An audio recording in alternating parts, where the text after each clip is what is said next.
आजादी का अमृत महोत्सव। ये आकाशवाणी है।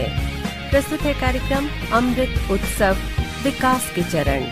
प्रस्तुतकर्ता नितिश अरोड़ा। हर मंगलवार को अमृत उत्सव विकास के चरण कार्यक्रम में हम लेकर आएंगे आजादी के बाद से खेल और खिलाड़ियों की पहचान कराता यह कार्यक्रम। स्वतंत्रता उपरांत ओलंपिक खेलों में प्रथम मेडल जीतने वाले केडी जाधव के जीवनी पर आधारित 2 कड़ियों के इस प्रसारण के पहले प्रसारण के उपरांत हमें बहुत सारे श्रोताओं के मैसेजेस मिले। उनमें केडी जाधव के परिवार के सदस्य भी थे और ये संदेश हमें मिले हैं केडी जाधव के पैतृक गांव गोलेश्वर कराड़, जिला सातारा, महाराष्ट्र से। आज दूसरी कड़ी की शुरुआत करते हैं इन संदेशों के साथ। सबसे पहले केडी जाधव के सुपुत्र श्री रंजीत जाधव। नमस्ते, मैं रंजीत खाशाबा जाधव, स्वर्गीय पहलवान खाशाबा जाधव जी का सुपुत्र, आपसे कुछ बोलना चाहूंगा और मैं यहाँ पे उनका कुछ जो स्वभाव विशेष है वो बयान करना चाहूंगा। एक ओलंपिक का प्लेयर क्या हो सकता है ये आपने अभी देखा है, नीरज चोपड़ा के रूप में, रवि दहिया के रूप में और अपने हॉकी प्लेयर्स के रूप में। तो उनका जो ग्लैमर रहता है वो आप लोग महसूस कर सकते हो। अभी तो इतना बड़ा नाम हासिल करने के बावजूद और महाराष्ट्र पुलिस में एक डीवाईएसपी के ओहदे से रिटायर जो हुए, फिर भी वो एकदम जमीन पर रहने वाले इंसान थे।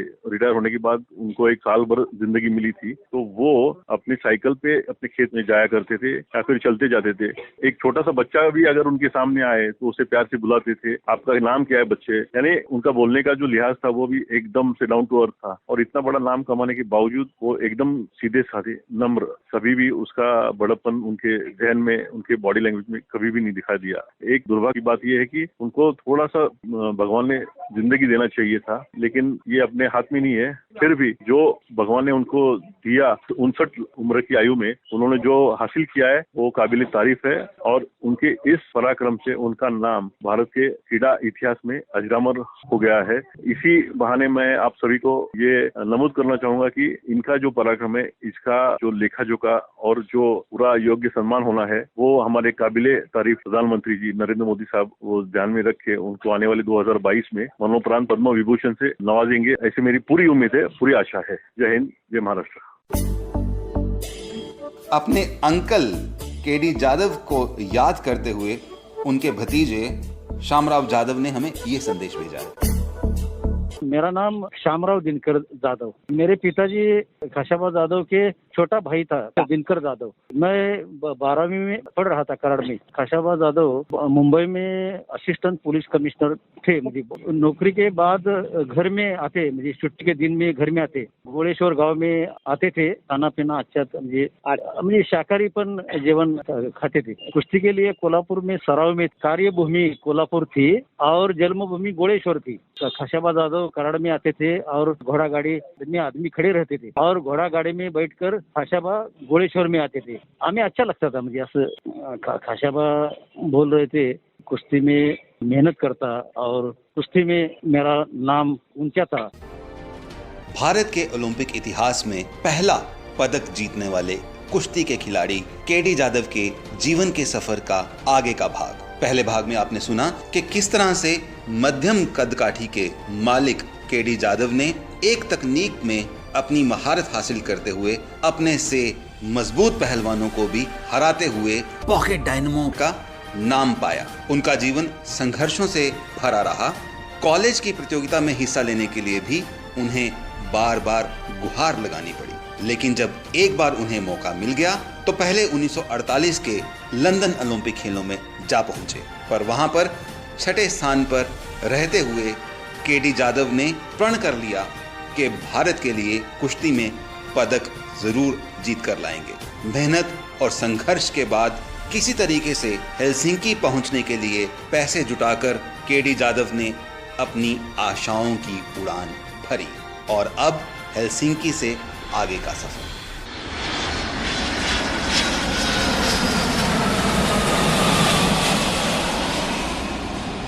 और स्वतंत्र भारत के लिए इंडिविजुअल स्पर्धा में भारत के लिए पहला पदक लाने पर ही संपन्न हुई।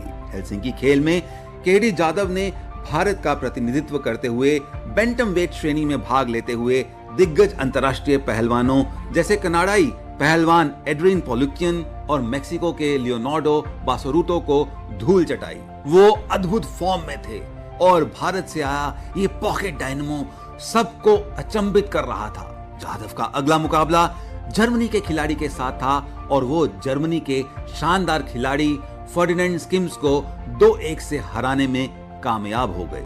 3 मैच जीतने के बाद केडी जाधव अगले दौर में रूसी पहलवान रशीद मामदुवेव से 0 के मुकाबले 3 अंकों से हार गए। ओलंपिक खेलों का यह ड्रॉ काफी टफ था और एक के बाद एक मुकाबले में लगातार खेलने से केडी जाधव काफी थक चुके थे, क्योंकि उनके मुकाबलों के बीच में आराम करने का ज्यादा समय नहीं था।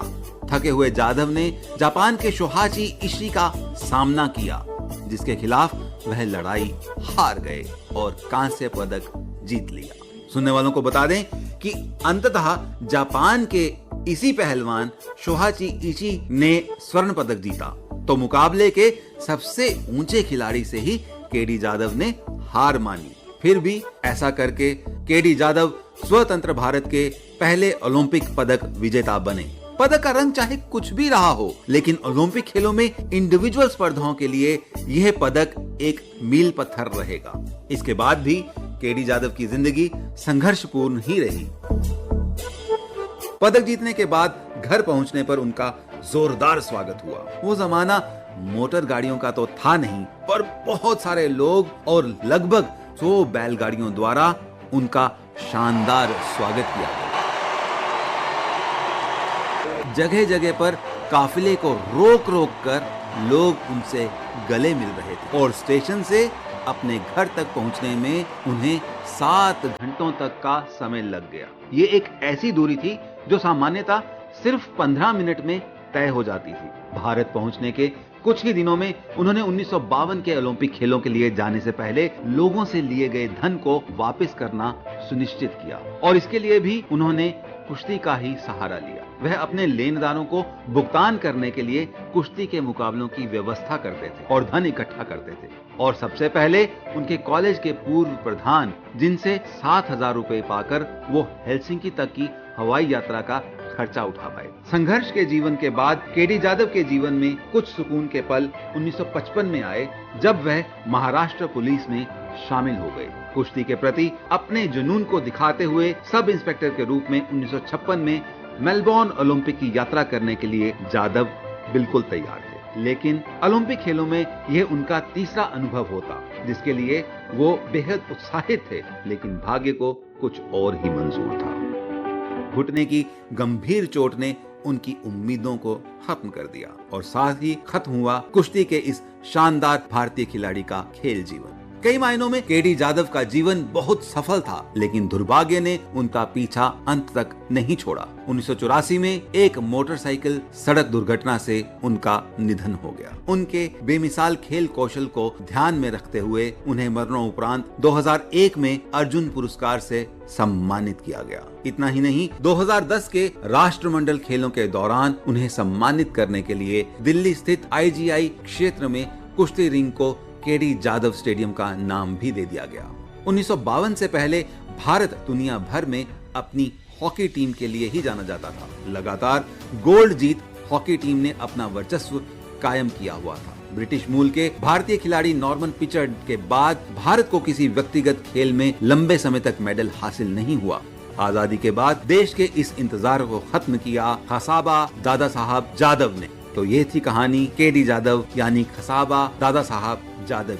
1952 में भारत को हेलसिंकी ओलंपिक में कांस्य पदक जिताने वाले दादा साहब जाधव 44 साल तक देश के अकेले व्यक्तिगत पदक विजेता रहे। उन्हें उस दौर में पॉकेट डायनमो के नाम से भी जाना जाता था। केडी जाधव के जीवन और संघर्षों की कहानी के दोनों भाग आकाशवाणी के YouTube चैनल पर भी आपको उपलब्ध रहेंगे। नमस्कार, जय हिंद। अभी आप सुन रहे थे कार्यक्रम अमृत उत्सव विकास के चरण। प्रस्तुतकर्ता नितिश अरोड़ा।